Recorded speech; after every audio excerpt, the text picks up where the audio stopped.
I mean, that's the play that everybody keeps talking about. Some people are capitalizing on, but it's the data play. Yeah. The thing about home inspection businesses compared to like a real estate agent, like you said, one real estate agent might do 2 to 4 Yeah. deals a year, where one home inspector is going to do 400 home inspections a year. So if you get one home inspector feeding you leads, Yeah. that's 400 leads compared to you would need 100 real estate agents Yeah. to get that number of leads. And so that's why people started moving into this space. A lot of home inspectors are very protective of that data. They don't want to be known as the guy that sold somebody's information. Their integrity's on the line, all those kinds of things. It's to me, it's a very overblown. We talk about home inspectors can't give estimates for repairs, and in some states it's illegal for them to do that.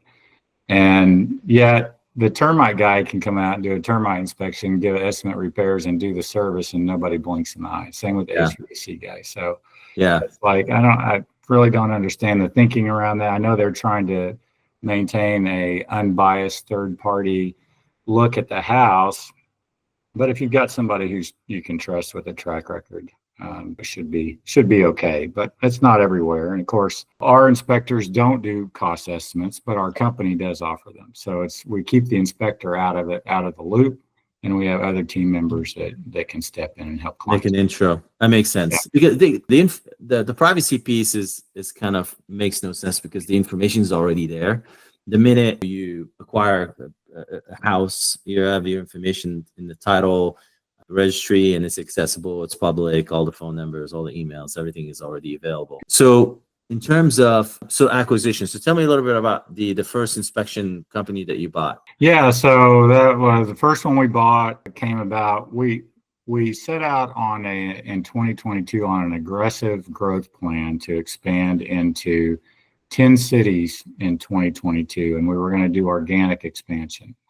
It turned out to be not so great a plan. We spent a lot of money, and the market started crashing in like September of 2022, and we ended up pulling out of most of those markets.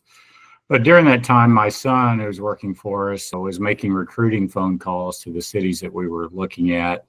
And he called an inspector in Las Vegas, and he said, I'm ready to retire. Are you guys interested in buying an inspection company?